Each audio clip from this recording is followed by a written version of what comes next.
everyone, and welcome to the DeHart house. My name is Alicia and I'm your host of this crafty channel here on YouTube. Today is April 28th of 2024 and the month of April is almost over. There's only a couple days left and I don't think I'm going to finish anything else in these next couple of days because I don't really have much going on my needles or my crochet hooks. I actually finished a lot this month, so I wanted to sit down today and record so that I could get this documented, and some of the things that I've created I can actually put out into wardrobes and functionality. And I am coming to you from my home in the Seattle, Washington area. So I live in the Pacific Northwest of the United States, and it is springtime here. Beautiful, gorgeous weather that's doing all of the different things because it's springtime. We just got through a big tree pollen spell. It probably lasted a week of just hardcore pollen in the air, waking up to a vehicle covered in pollen dust. And we had rain after quite a few sunny days in the area, and we had rain and it helped wash away a lot of that pollen, so it's very nice outside. It is currently raining and cloudy, but it's really good for the new plants that I put outside so they're not getting cooked to death because they're not ready for summer yet. So yeah, it's been beautiful weather. I've been getting outside and doing things, but try not to overdo things because, what was it, a year ago? Yeah, it was last year. I worked too hard in the garden too quickly and I injured my back. So it's something I still have to be mindful of and make sure that it doesn't happen again. So I'm trying to spread out what I do instead of making Saturday a 12-hour day out in the garden, although I would love to do that, but I just can't do it all in one day. I have to spread it out throughout the week. So anyway, this is not just a gardening channel. I also talk about knitting and crocheting and other crafty things. In fact, that's the main highlight of this channel. So let me get into the projects that I finished in the month of April. So first thing off my needles in the month of April was a pair of socks. And these were almost finished in March, but I had just the smallest amount left to do on the toe. So they got finished in April, so they'll count for this month. These are made out of Patton's Croy sock yarn in the 50 stripes or mid-century stripes colorway, and the heels are also in Patton's Croy in the muslin colorway. So I knit these top down, which is my preferred method. So I started at the cuff, used US size 1 knitting needles, 2x2 ribbing all the way around the leg and down the top of the foot, heel flap and gusset with a garter stitch edge, and standard rounded toe. And these are for Michael, my husband, and I think I have figured out that these are his favorite kind of sock, that this is the pattern that he prefers the most. I've tried asking him what he likes about he gravitates towards some socks more than others, like we all do with clothing. And he's like, I don't know how to describe what I like, but if you can look at the socks I wear more often and take those qualities, that's what I want in socks. And I was like, okay. So yeah, I think this is his jam. So yeah, I can't remember exactly the yardage I used in total. I know I computed it. So I'll put it up on the screen, and it's relevant because I am a numbers person, so I keep track of these things, but I'm also keeping track of my yarn stash and trying to calculate how much I use out, how much I bring in, how much I currently have, and that kind of thing. So yeah, I'm doing all that data tracking.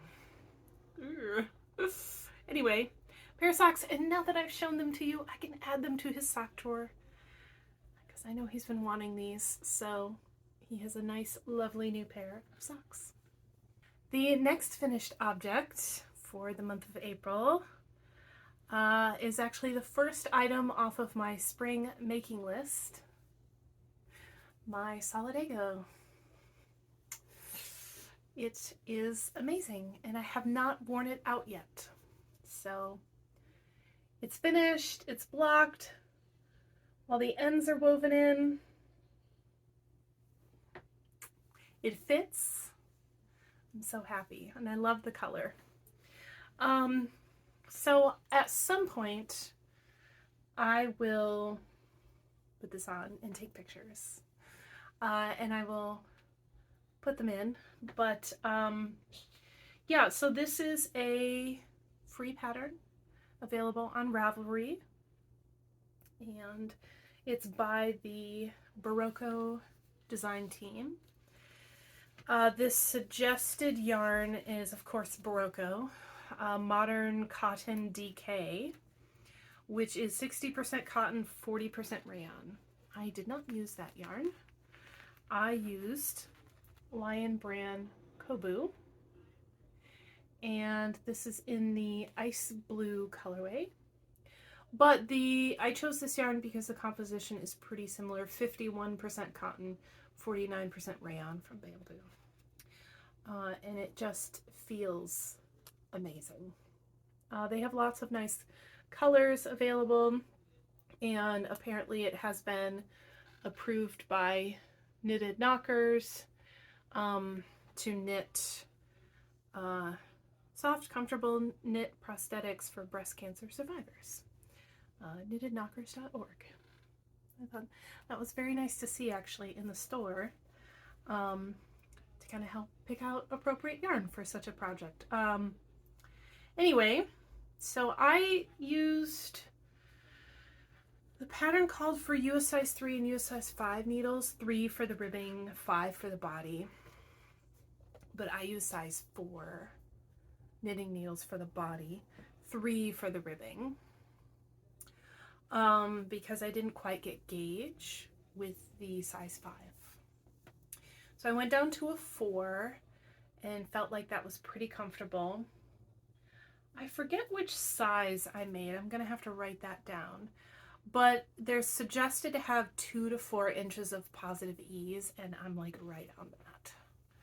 So finally, this is a bottom-up garment, and I've not had good luck with bottom-up garments, but this one went very smoothly, and I'm super happy about it.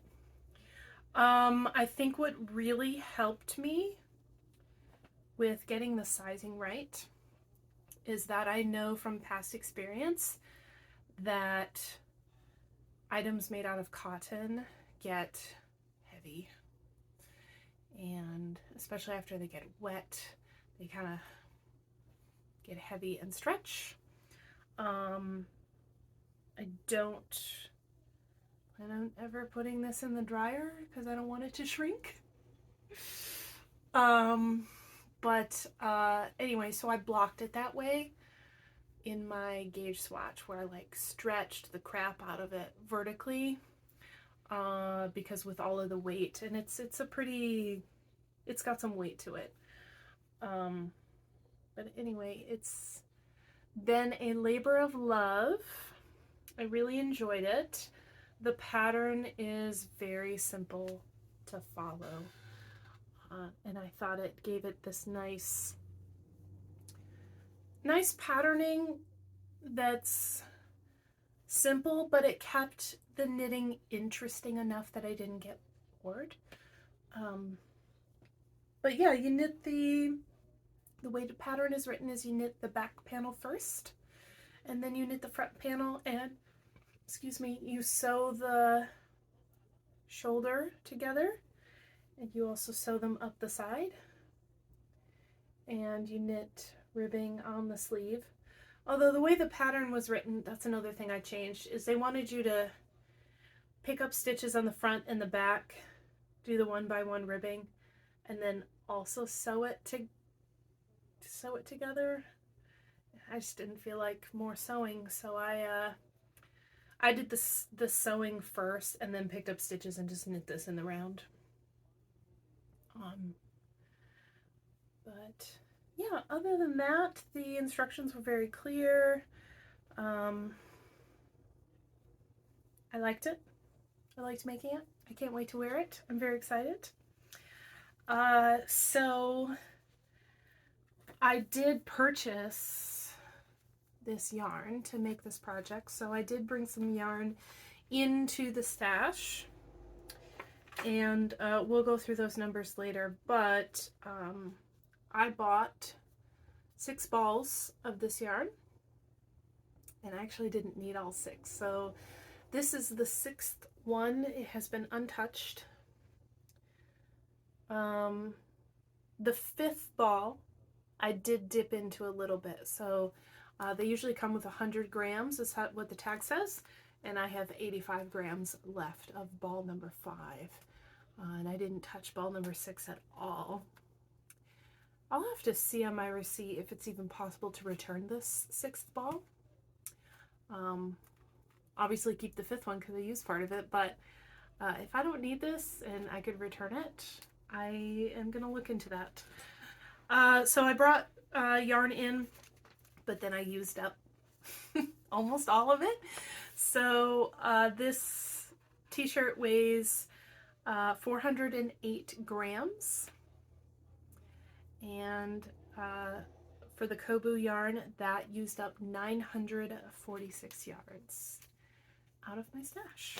So yeah. I have a goal. I have a couple goals this year. One of those goals is to use up more of my stash than what I bring in. So I'm keeping track of those totals. Another goal I have this year is to knit at least one garment for every season. So for winter, I made the cappuccino cardigan. And now for spring, I have the Solidago tee. So halfway through the seasons, and so I'm halfway through that goal, and I'm really excited. Yeah, I just focused on this and concentrated, and it's finished. It was a little bit of a slog with all the blocking. I will say with this project, I did a lot of blocking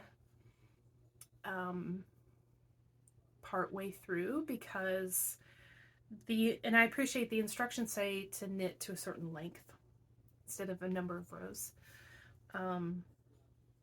So I knew I needed to block it in order to get the correct length measurement. So once it started getting, like, I wasn't sure how deep to make the sleeve, because in the pattern, oh, that was another change. I made the sleeve hole just a little bit wider because I do have a pretty beefy arm. I think my upper arm is like 18 inches around, and the armhole was gonna be 18 inches. And I'm like, I can't have that thing sucking on my arm like that. So I made it just a smidge bigger, because that's also how it fits on the model. I think it's intended to be wider than your arm. And since this has like no shaping except for the neckband here, there is no shaping on the side. There's no like hip increases, decreases. There is no shaping, and there is just rectangles, which is fantastic. So so I measured from the top of my shoulder down to where I wanted the shirt to hit me, and I went with that length. And so once I got a few repeats through here, every night after knitting, I'd lay it out on a towel, spray it with water. I've got a spray bottle with water. I'd spray it with water, stretch it out on the towel, and leave it to dry. And sometimes it would dry overnight and sometimes it wouldn't. So then the next day I may or may not be able to knit on it because it's still wet. But yeah, I was blocking the back side a lot because that was the first side I knit. And then I knew once I figured out how long the back side was, I could just count the number of repeats of the pattern and knit the front the same length. So the front went faster, which is good, but in the end, I'm really glad I did all of those steps because I think they were needed to get the right fit. I also finished another item on my spring making list during some of the downtime with the Solidago where I was blocking and waiting for the yarn to dry, and I'm like, what else should I be working on in the meantime? So I cast on another project from my spring making list, and that was a crochet project. And I actually finished it, which is great. So this is the Mandalove Circle by Sis Homemade, and it's basically crochet art. It's like I think of it as basically a doily mounted on a hoop. But I think they're beautiful. So I actually purchased metal hoops of 3 different sizes from Hobby Lobby, I think.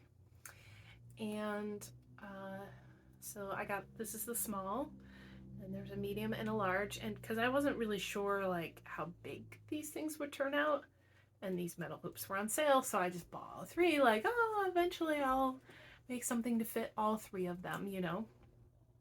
Obviously the small one is not what the Mandalove made, but I bought the metal hoops. I also bought crochet thread, is that the right term? The really thin, excuse me, cotton yarn that you make doilies out of. And I got it in 3 different colors because in the Mandalove pattern, I think they used a ombre yarn where the yarn automatically transitions in colors. But I wanted to kind of control where the color change was happening. So I bought 3 different colors, and I planned this project last year and just never got around to it. So, which is why it made it onto my spring making list this year, I finished it.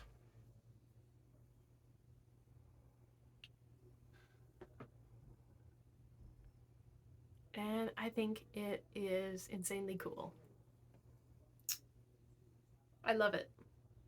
So much do I love it. Yeah. So this is the medium hoop size, and this was another project that required some intermediate blocking. So I had decided where the color changes were going to happen, and it's about the place where it happens in the pattern picture. So I've got white, I've got light blue, and then this charcoal gray kind of color. And yeah, so I crocheted all the way out to, I think it was the second to last round. And when, okay, I really got to block this thing because in the last round is where you mount it to the hoop. And I had no idea what size hoop to use. Well, okay, I knew I wouldn't use the small one because even without blocking, it was not going to fit inside the small one, but I wasn't sure how far this would stretch out. So I laid out a towel on the ground, and I got out my spritzer bottle, and I sprayed this with water so much it got sopping wet, which is what I wanted. I used pins like for sewing, and I pinned it down into the floor. I have carpet in the room, so I was like, I don't even care if this goes through the towel into the carpet. Don't care. So I pinned it down, stretched it out, and I let it sit for like 3 or 4 days to really let it dry and hopefully hold the shape. And I thought, if I take these pins out and it immediately scrunches in, I guess I'm gonna have to starch this thing.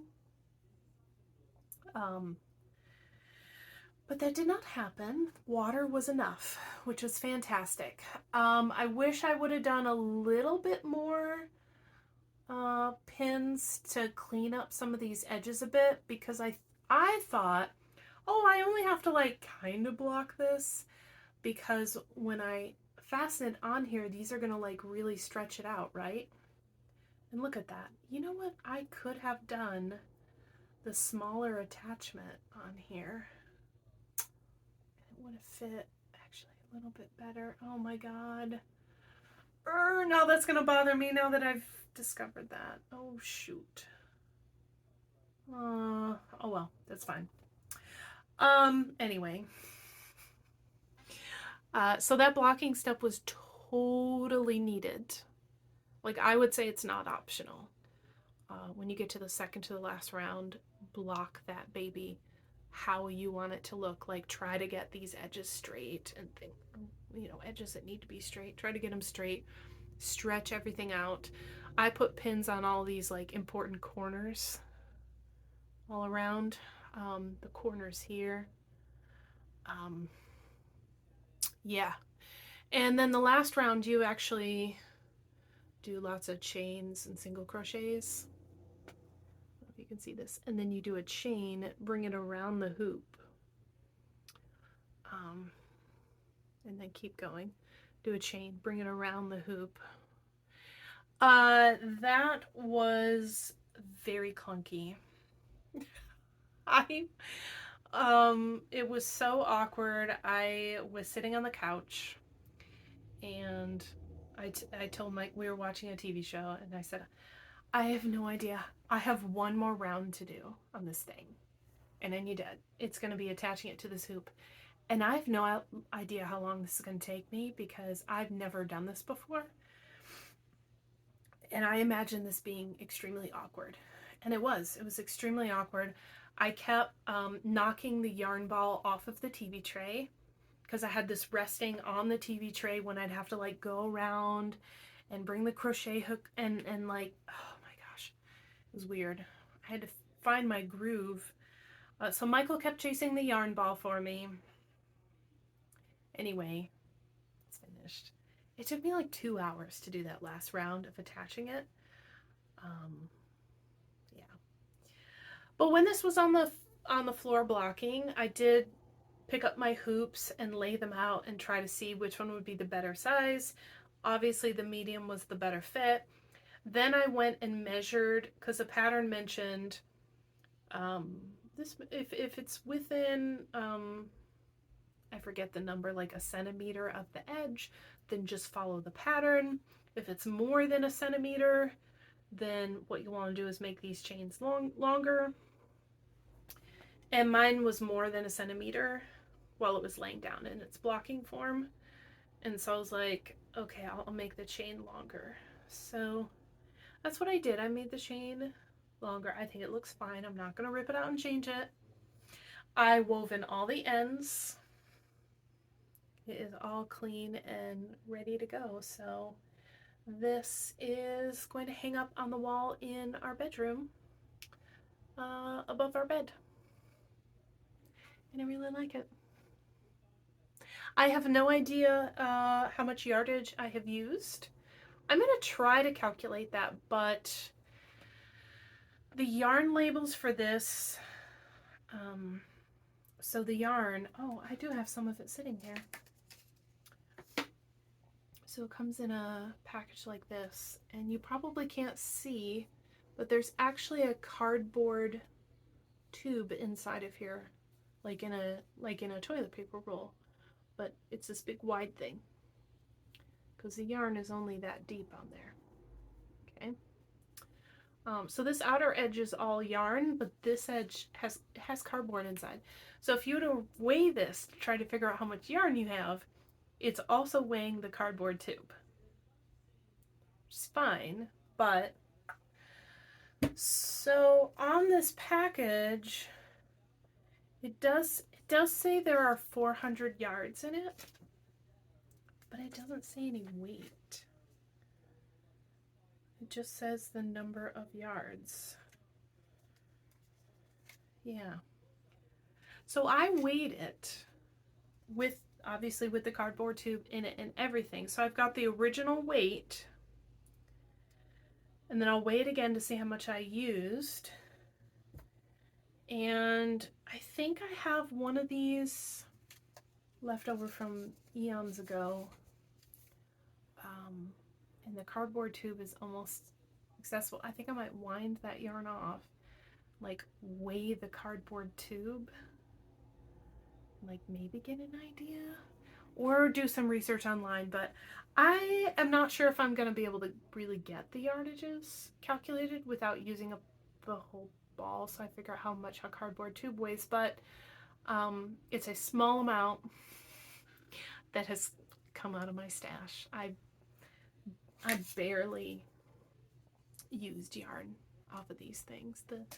The tag is kind of loose on here, but it mostly fits. So anyway, I'm excited. I'm glad it's finished. And that's 2 items off my spring making list out of 3 total. But wait, I finished another item. So there was a carryover from winter with the socks, or from the previous month. I had my Solidago tee and the Mandalove. And then I was like, ooh, I've been wanting to make a crochet basket, and I was watching Scheme Deer, and she was talking about a crochet basket and her tensioning and everything, and I was like, you know what, let's do it. Let's bust some stash, let's get some acrylic yarn out of here and make a basket. And that's what I did. And this only took me a few days because I have made baskets before, I know how they work, and I just went with it. So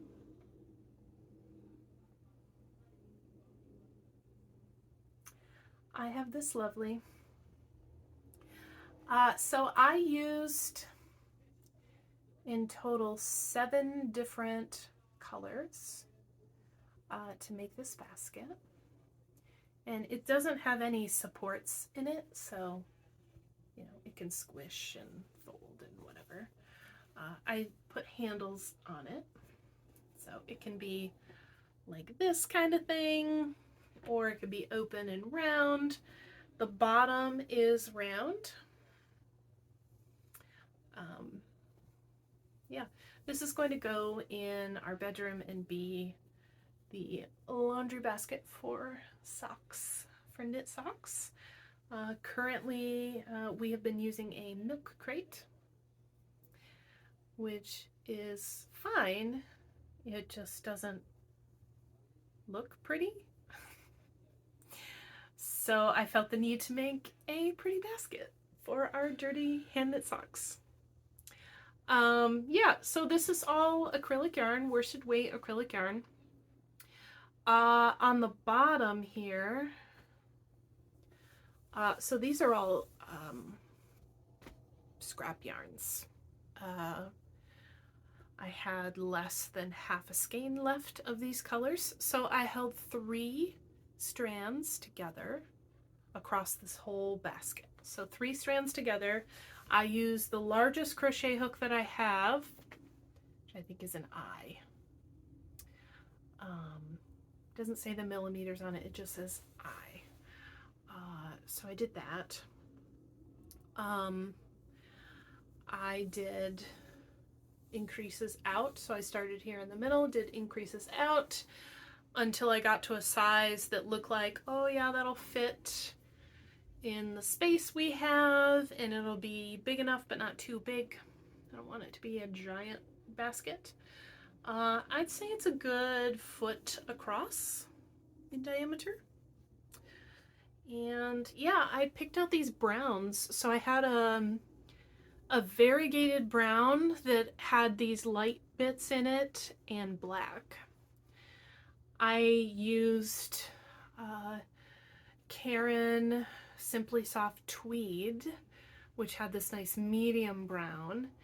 And then I had leftover yarn from a vest I made last year, and it's plies of brown and plies of black all the way throughout. So it just made this really nice, dark, rich brown. And then I got out to the edge here and went, oh my God, I'm totally running out of this yarn. I'm not going to have enough to make a whole basket. And I thought I would. So I was like, oh, that actually, it's okay if it's two-toned, because I have lighter browns. And so I did the dark as far as I could go. One of these three ran out much faster than the others, so I grabbed a tan, like a darker tan color, and put that in. Kept going with that darker tan up through here. So it was kind of nice, gave a little transition here, but you can't tell. You can't tell at all. Then I picked up white and an even lighter tan color up here. So I've got white, light tan, and tan. And then that original tan I picked up actually ran out just up here before I could do the last round. So I found a very similar tan color in my stash and finished off with that. And you can't tell. You can't tell on camera, you can't tell in person. So I think it worked out really well. And this used up this used up 682 yards out of my stash, which makes me very, very happy. I have so much worsted weight acrylic yarn. I'm so happy to use it in a way that I can benefit from it. And I think baskets are a great use for that. So, and I'm really happy with the colors with the different shades of brown. So yeah, super simple. I can go put this in the bedroom now and start using it. It has been a very, very productive month. So I finished 4 objects, which is crazy. Really cool. I have others that I've started as well and haven't quite finished. And so I want to share those with you. And one of them is also meant to be not really a stash buster, but a way to use up scrap yarn. So I really like to knit socks. I've knit a lot of socks over the years and will not stop. I really enjoy it. And Michael and I like wearing hand knit socks. And yeah, it's going to continue. So I have a lot of like a little bit of things left over of sock yarn, and I mean I have a whole basket of these things. But basically I thought, ooh, okay. These, and I have more in my project bag here, but they're all Patton's Cry. So they're all from the same maker. And I picked out the colorways that are marled. So this one's marled. This one's marled. And I mean, they have striping going on and stuff too. But, so I picked out all the ones that have marling. This one's starting to unravel, the little hank. But, and I said, okay, these kind of coordinate in a way. I'm going to make scrappy socks, which is something I haven't done before. So, a few years ago, I did an Advent weave out of scrap sock yarn, and I wove a scarf. I aligned the colors so it like made a rainbow out of my scrap sock yarn, and I still have it, and I really like that scarf. I don't wear it very much, but I think it's really cool. So I've done different kinds of scrap projects, but I haven't made scrappy socks. So I thought I would give it a try. Yeah, and this is how far I am. I feel like, is it just me? Is it getting kind of dark in here? I was just using the natural light, but I might have to turn the light on. Yeah, so I mean, okay, it looks pretty cool now. If I look at it from far away. Up close, I was like, I can't really tell I'm switching colors necessarily, but honestly, does that matter? Uh, yeah, so I'm doing 1x1 ribbing. So these are for me. This is also part of how like Michael and I can tell our socks apart is I like 1x1 ribbing, but he likes the 2x2 ribbing. So 1x1 ribbing means it's my sock. 2x2 means it's his sock. So these are for me. Top down, 64 stitches, I believe. And I'm on US size 1s. No, these are 0s. Then they definitely have to be 64 stitches or else they wouldn't fit. Chalgo needles, which are my absolute favorite. Love them. They're sturdy. I like the cord. The numbers are etched in and they do not rub off. Love it. So what I'm doing is 10 rounds of each colorway. Just figured I'd do it that way instead of going for a certain stripe repeat or anything like that. But I'm doing 10 rounds of each colorway. This one is detached because I finished the 10 rounds and I went and snipped the yarn. And I'm to the point now where I'm going to start the heel flap. So I'm going to do the heel flap and the turn all in one color. So one of the scrap yarn colors. Now the gusset, I'll pick up the stripes again. But for the flap and the turn, which is the same as what it looks like here. So this is just the flap and the turn are in the contrast color. So I will do that much. I don't want to switch colors halfway through the heel. So I'm going to do this whole part in one of the colorways. And then I will continue switching every 10 rounds down the foot. I weighed all of the marled Patons Croy scraps and I have, it was like 90 or 99, I think it was like 90 grams. It's more than enough for a pair of socks for me, so I don't have to be stingy or things. It's gonna be fun. So I cast that on. This is as far as I've gotten. This is the first sock. And yeah, now that I've finished my big garment and my mandala and the basket, like, I'm ready to go on this one now. So I'm excited. But I did mention I do have a third item on my spring making list, and I went ahead and cast on.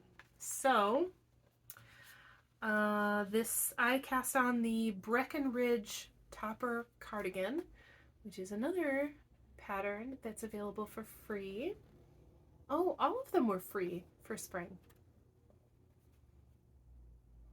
Yeah, that's fun. So this is a pattern by Jessica Reeves Potaz. It calls for DK weight yarn. The suggested yarn is Lion brand Comfy Cotton Blend, but that yarn is discontinued. It's no longer available. So that is a yarn that is 50% cotton, 50% polyester. So half cotton, half polyester. I purchased yarn. I purchased Lion brand Trubu, which is 100% rayon from bamboo. Yeah, when I was shopping for the Kobu, right next to it on the shelf was Trubu. And I was like, oh my God, what is that made out of? Because it is insanely soft. Yeah, 100% rayon from bamboo. And I was like, yep, I need to use that in something. So I purchased another 6 balls. And I ordered it off of Joann's. They were having a sale with free shipping, so I went ahead and ordered it online because I don't think my store actually had enough of this in stock in the same dye lot. And honestly, the color online was deeper than what it actually is. So I feel like in person it's more on the lavender side. On the camera it almost looks more blue. But online it looked like this deep indigo color. And I was like, oh yeah, nailed it. And then it came in the mail and I was like, dang it. That is not indigo. And no, it is not. But whatever. The colorway, is that a typo? I thought this colorway was thistle, but it says thidtle. That's bizarre. I could have sworn it said thistle. Anyway, I have 6 balls of this, and I cast on the Breckenridge Topper cardigan. But before I cast it on, I looked through the projects on Ravelry, and someone had this beautiful version with a few mods. So I am following their notes and suggestions and doing the modifications. So the pattern is written so that you knit 2 rectangles, and those rectangles come up like this, right? And so you knit the 2 rectangles, you sew them up halfway for the back, leave the front open. Then when you fold it over, you sew up the sides, which is fine. I mean, I love the construction, it's great. This individual said, okay, cast on the 2 front edges, knit up, then just start knitting them together straight across for the back instead of having to sew 2 pieces together for the back. And it's just beautiful. And the way they modified the stitches a little bit for that, I love it. So that's what I'm doing.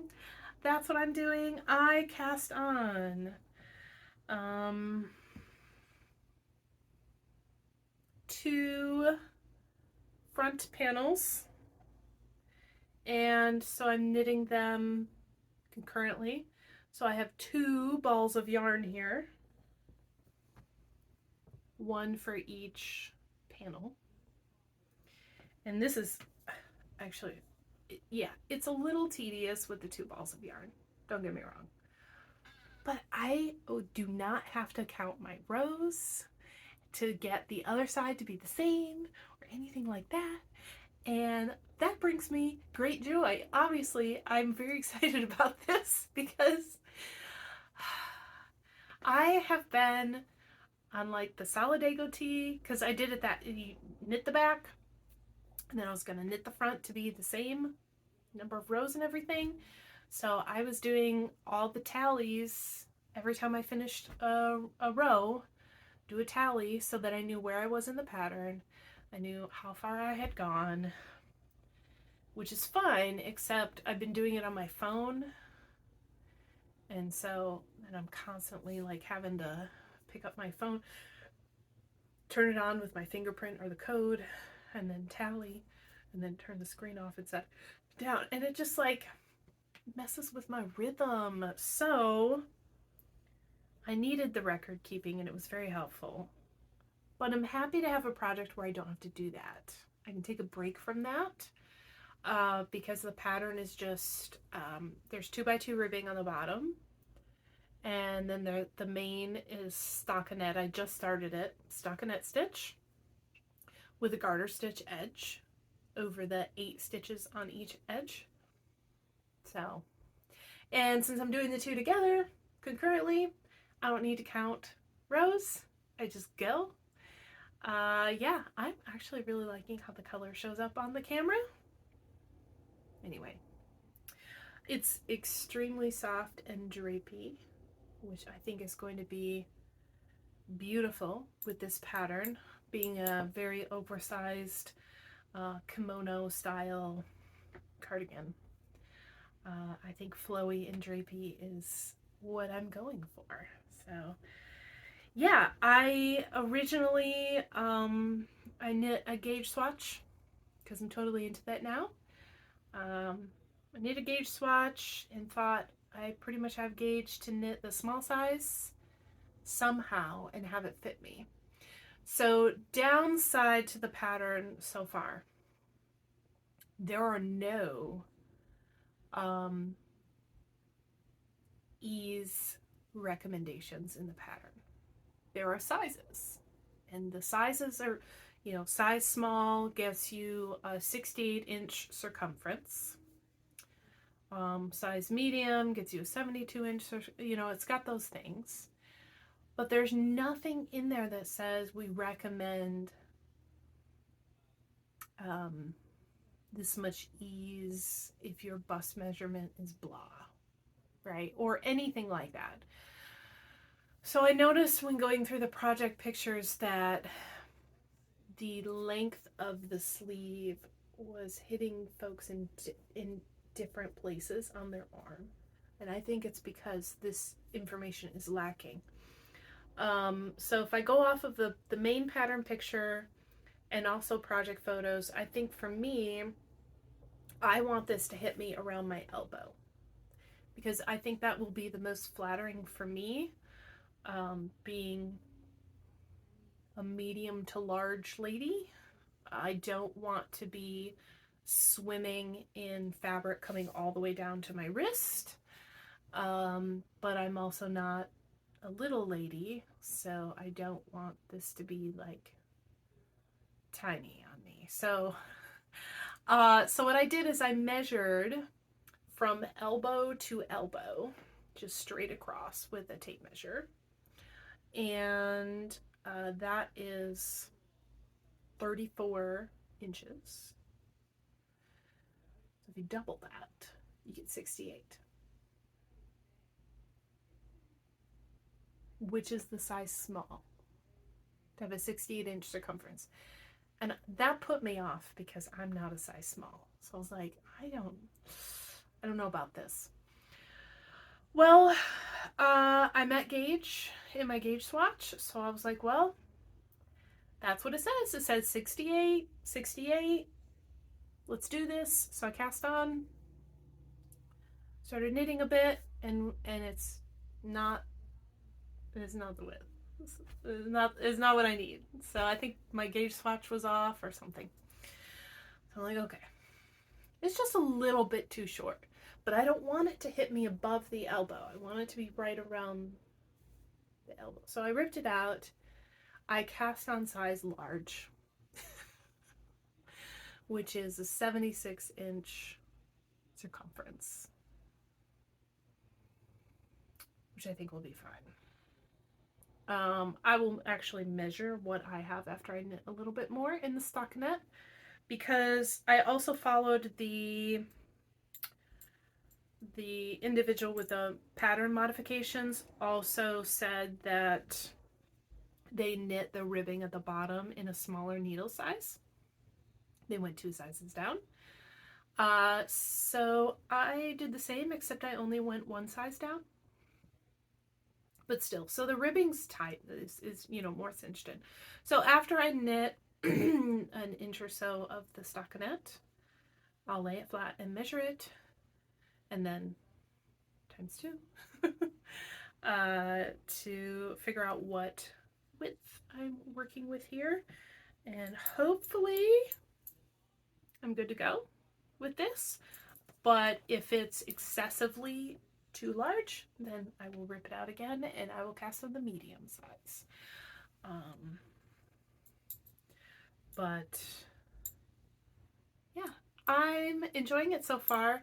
The needle sizes that the pattern calls for is size 11 for DK weight yarn.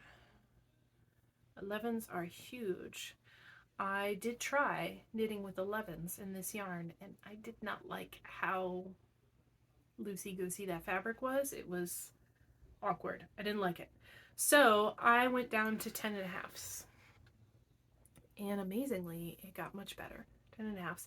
I did the ribbing on 9s. So you can see it's loose. It's not like I'm gonna, I'm gonna have to wear something underneath this, or else you're gonna see more than I want you to. But it's also not like this really wholly lacy fabric. It looks like fabric. So I'm super happy with this. And I have a nice stockinette project to work on without making a bunch of tallies to track rows in a pattern. And if that wasn't enough, I also did other projects. April was very, very productive for me. In fact, if I keep up this level of productivity, I'm gonna have to go to bi-weekly podcasting again, because this is so much to talk about in one sitting. This is a lot. So, yeah, I feel completely overwhelmed in my craft room. I did that cleanup of my stash, and that's all great, but I also have a spinning wheel and a loom and another loom and bags of wool, and I'm looking around the room. It is just, it's a mess in here. It looks like it's not as bad as Hoarders, but I feel like I'm almost there. It's a lot of stuff. And I really like that I'm working on stashing down, but honestly, my stash that's up in my cube shelf is organized and clean, and it's all there. It's good. The mess around here is from all this wool sitting around in, I've got trash bags full of clean wool that need to be like combed and carded and stuff. I've got bags of wool inside of my cedar hope chest here. I've got boxes of wool. So I'm like, you know what, actually, I think I need to start working on that. And I like spinning, so it's a win-win, right? Okay, so first off, let me grab this box. I had this box. It was full of Shetland wool that I purchased when we were living in the Tacoma area of Washington. And so it's been a few years. I've washed it. I did all kinds of combing and stuff. And then I had this box that still needed to be processed. And I don't know if this is the last of it or if I have more, because I have a lot going on in this room. But anyway, this box is empty. I took this outside on the back porch area. It was a nice, cool but warm spring morning, and I sat out there, and Marjorie ran around the backyard, and I just combed wool. And it was very nice. I combed wool. I'd eventually had to come in because the wind picked up and it was trying to blow my wool everywhere. But I combed this, so I sorted the wool into the combed bits with the longer wool, and the crappy bits at the end that with the shorter wool. I tried to pick out as many neps as possible, but I feel like I can never get them all. And then I was like, okay, I'm gonna dye this wool and spin it. And it's gonna happen because it's in my stash and I'm working on my stash, and it's a process, and Even though I feel really overwhelmed right now, I'm gonna try to enjoy every step as much as I can. So let me grab the wool that I dyed so I can show you. It's sitting on its drying rack. So this was the first batch. I wanted to play around in the dye pot with like putting in a color and then mixing it around, and then putting in another color and mixing it around, and like trying to get the different colors to stay separate. And I did a good job. So it's blues and greens, obviously. And it's fabulous. I love it. And then I was like, what the heck am I going to make out of this? These are some pretty bright colors we're working with here. I'm like, I don't know. I don't care. I'm having fun dyeing. So I've got this. And then I was like, okay, let's do the same thing, but instead of blues and greens, let me do like purple and red and black. So I did a little yellow in there too. So yellow, green, and blue. And then here I did purple, reds, and blacks. But what happened with this batch is there's some tree pollen. It didn't stay separate. It blended. But I put it in like this. No, I didn't put it in the same, did I? Did I? No, I kind of did. I'm sorry, I'm trying to remember, with the blues and greens, did I just put the powder directly in the pot, or did I mix it with water first and then dump it in there? I did mix it with water first and dump it in there, which is what I did with this as well. But this is purple, red, and black.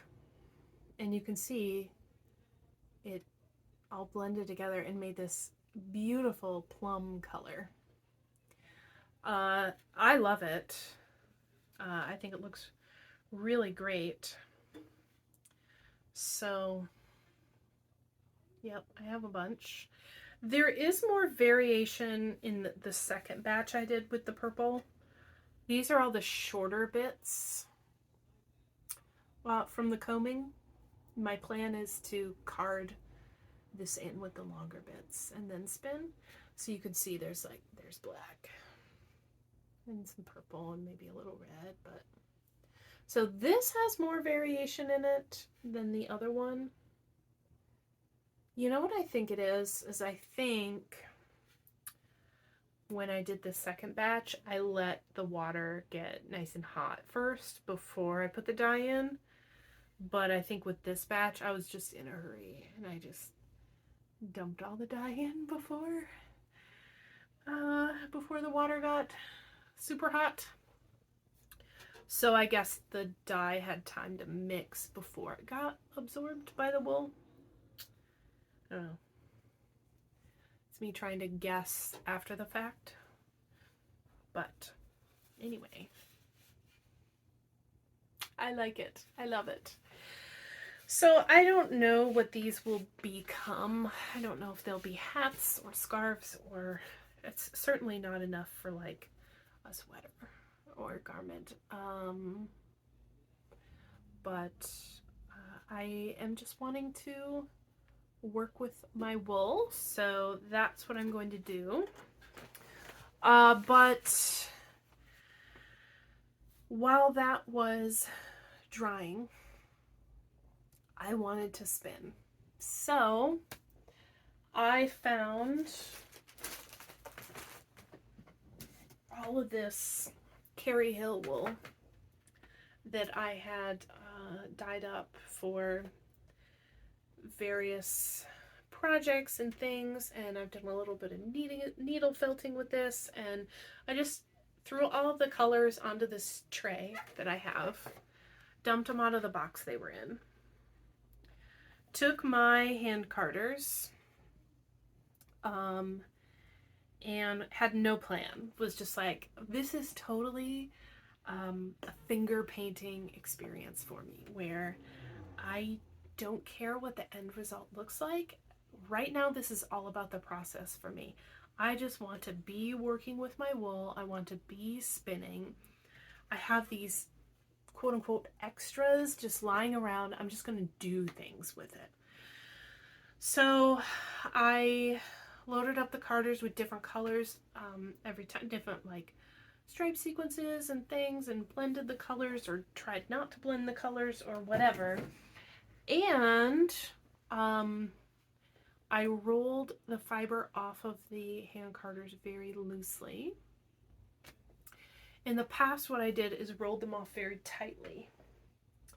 And when I do that, I have a lot of trouble spinning it, which makes sense. So I kept it very loose this time. And I thought, let me use my support spindle. And I did. And this is pretty much full. And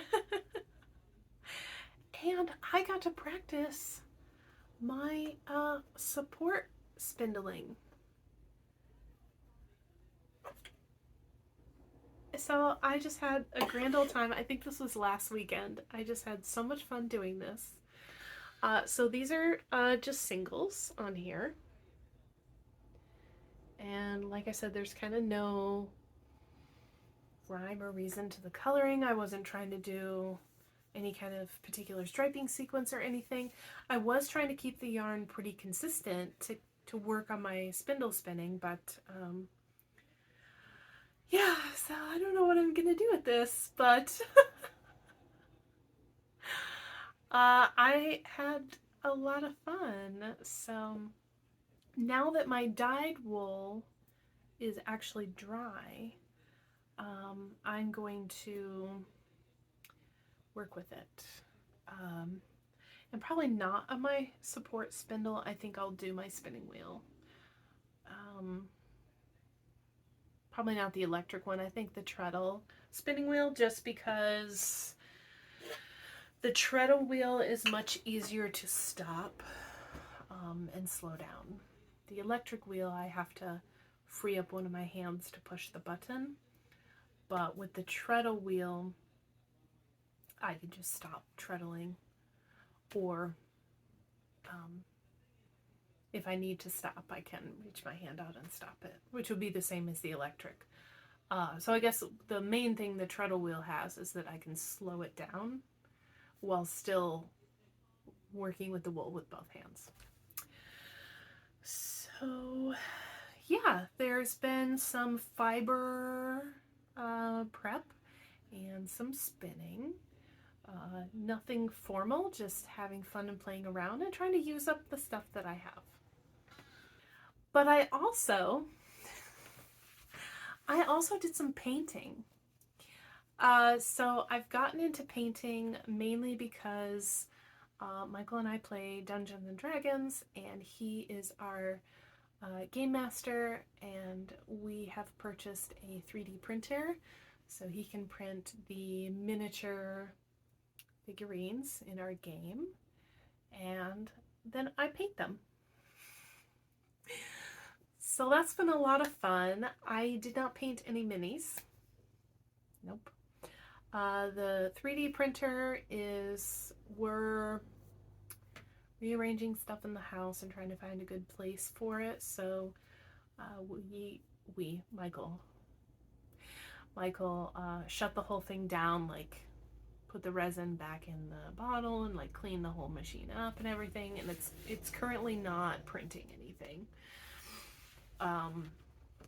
We're trying to make a good arrangement in space, table space and everything, so that he can do everything he needs to do right there without having to like carry this dripping thing across the room over there to that table space.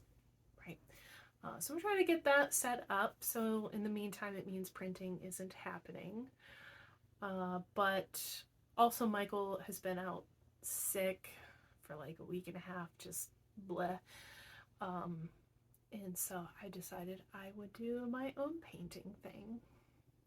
Not that there aren't a bunch of miniatures sitting around waiting for me to paint them. There are plenty I could do, but I had decided, I have these planter boxes. They came with the house.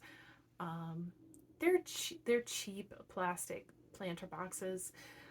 They were filled with little ornamental plants just to, you know, jazz up the place while it was on the market. I have since emptied those planter boxes out. I tried growing all kinds of things in those boxes. I tried growing garlic. I tried growing basil, and nothing seemed to do well. And I just assumed it was the location because it was in the front of the house in a particularly shady place. It would get some sun, but I think more shade than sun. So I thought, oh, that must be the problem.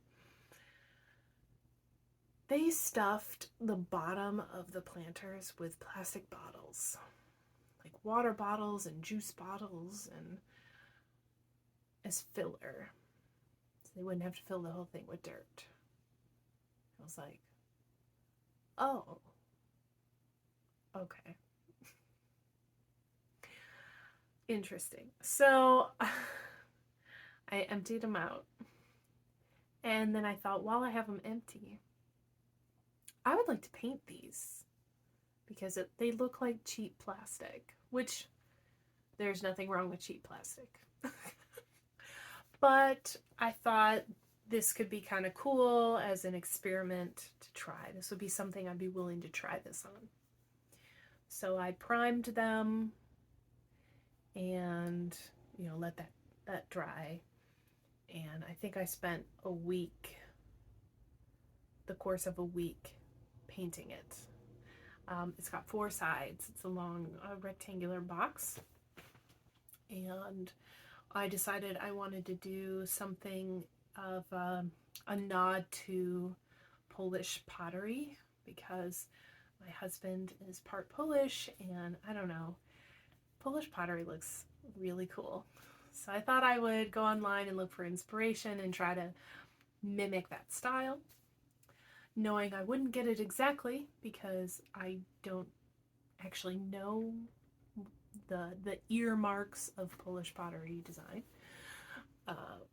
But I wanted to be inspired by that, and I think I achieved my goal. So yeah, I finished painting it, and the paint needed 72 hours to dry and cure to make it waterproof and all that stuff. I bought outdoor acrylic paint from Joann's in different colors and just went to town and had fun.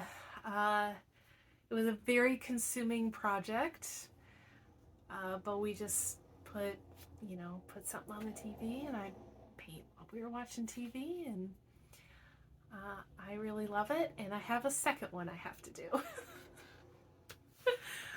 So yeah, painting is actually really fun. So I did one of those projects. In the garden, I transplanted all of the onions out. So I started some onions from seeds, and those got transplanted out. I also purchased onions from the nursery because honestly they were dirt cheap, and they were already this tall and looked amazing, and I was like, great. They were Walla Walla onions, which I have tried growing for like 4 years now, and for some reason I can get all the others to sprout, but not the Walla Walla onions, which is bizarre because I'm literally in Washington. I'm not in Walla Walla, Washington. But anyway, they're all in the bed now, in the garden beds. The pepper plants that I overwintered, I saved 8 pepper plants. I had jalapenos, cayenne, and bell pepper. Oh, and banana pepper. 2 have made it. And they're both jalapeno. So I started some cayenne pepper and bell pepper seeds. We'll see how that goes. I have trouble with peppers. But they have been, I hardened them off, did the whole transitioning thing, bringing them out of dormancy. They were inside the house and already putting on peppers. I went, oh my God. I pulled these out of dormancy too early because it's April and they already have peppers growing on them. But yeah, they are outside now. They look okay. Please, please let them make it through the season and give me lots of jalapeno peppers. So I put those in the ground. I also transplanted out all of the potato seeds that I saved. So any like small egg-sized potatoes from the garden last year, I actually saved them in an egg carton and put them in the fridge until springtime, and then I bring them out and try to encourage them to sprout. So those all went out in the garden bed. And then we went in the kitchen to make mashed potatoes out of the bag of potatoes I'd bought from the store. And they were all sprouting. So now I have a lot more seed potatoes. So they are hanging out in the window trying to get those sprouts a little bit more sturdy before I put them out in the garden, but whatever, it's hilarious. So lots of onions and potatoes. The potatoes that I did plant out already have put up leaves. They've shot up through the ground. They're 6 to 8 inches that they get buried, and they've put on leaves, and they're doing fantastic. The snow peas that I planted in February did sprout. They're putting on leaves. They're growing up. I've got them going up a trellis. I'm excited for peas. I keep trying to sow carrots, and I'm having a lot of trouble. But last year, one of the carrots, I left in the ground over winter. Spring came and the leaves grew intense, and I thought, oh my God, yes, I'm going to let this carrot go to seed. It had many flowers on it, and if you've looked at a carrot flower, each carrot flower has like a million little flowers on it. So I have a whole container full of carrot seeds, like more carrot seeds than I would need in a lifetime in that container. And so I keep trying to plant them, and I don't know, I'm just not getting it right. The soil's too dry or something. But I'm just gonna keep trying. So I've got enough carrot seeds to keep trying. I put cucumber seeds in the ground. They haven't sprouted yet.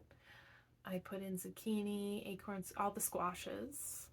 They haven't sprouted yet, but I've sowed them in little solo cups, and they're sitting outside. I've got the cotton all died.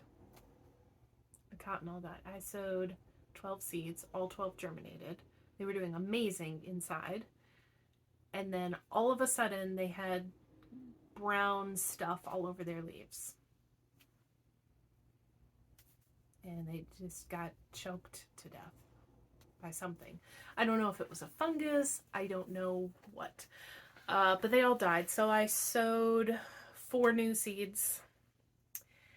And those seedlings are up and doing well so far. I decided, since it's already April and the weather's nice, it's not getting down into the 30s anymore at night, I'm just leaving those seedlings outside in their little cups. That way they're all acclimated to the sunlight, and I don't have to do the hardening off process, which I find very annoying. Tomatoes are doing fantastic, which reminds me, I am still in the process of hardening them off. So as soon as I'm done recording here, I need to go put those babies outside for a couple of hours because it's a beautiful, partly cloudy day, so I can leave them out a bit longer. and get them acclimated to the sunlight. But as soon as they are hardened off and good with the sunlight, they're not going to get sunburned, those babies are going in the ground because they are quite tall. In my kitchen window, they are a couple inches away from actually touching the grow lights. So they've done very well. I'm proud of them. I also have eggplants. I'm trying eggplants this year. But the big project out in the garden right now is that one of the garden beds I'm moving. The backyard came with 2 garden beds along the fence, which is fine, except they're so deep that if I'm on, this side of the garden bed and I try to lean over to get to the fence, I can't reach it. So if I want to pick weeds at the back of the garden bed right by the fence, I have to actually step into the garden bed.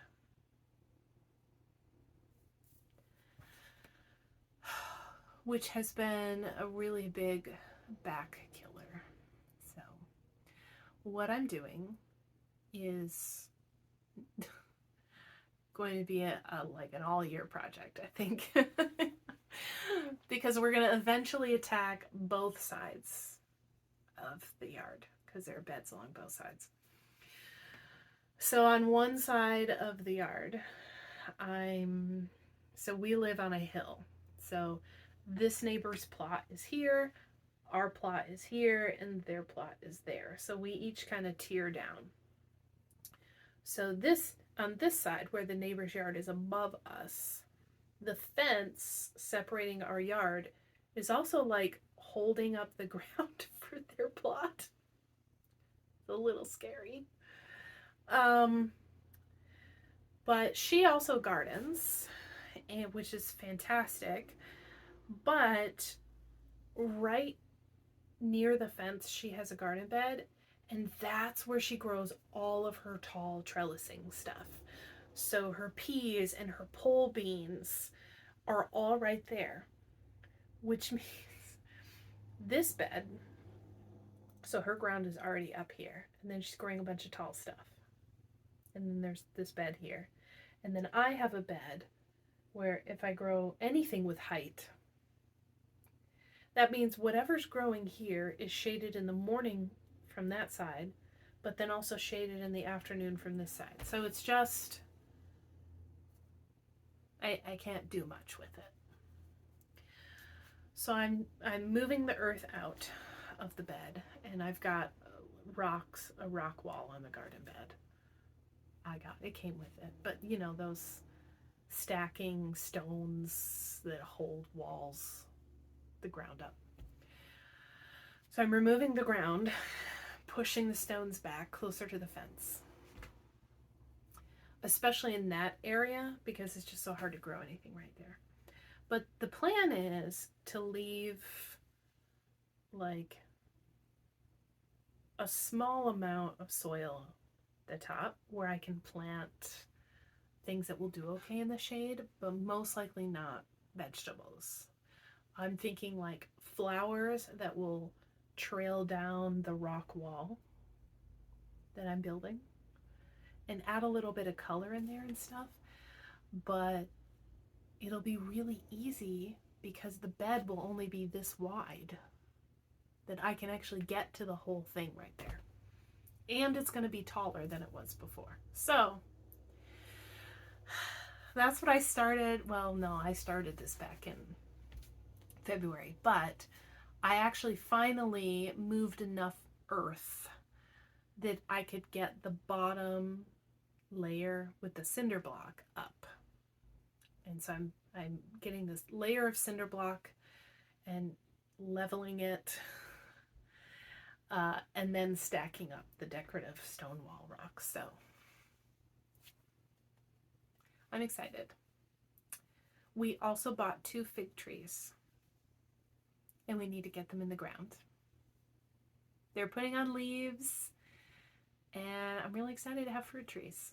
I Don't know much about fruit trees. I've been watching a lot of videos on YouTube, but yeah.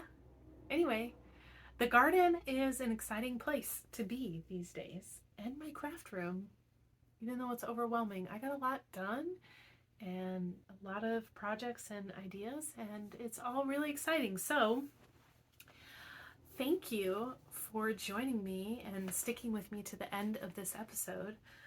If you haven't already subscribed to the channel, I hope that you do. I try to put up videos every week on Sundays, but some weeks are busier than others and I don't always get to it. I also don't want to force content when there isn't any, but like I said, this episode, I had a lot to talk about, so I might have to think about spreading this out a little bit because I like to keep my episodes on the shorter side. Shorter meaning an hour or less. I have a feeling this is going to go over an hour. Anyway, thanks for tuning in. I hope that you'll check back next Sunday to see what's going on in the DeHart house. Until then, stay safe, stay healthy, and enjoy your crafts, whatever they may be. Bye.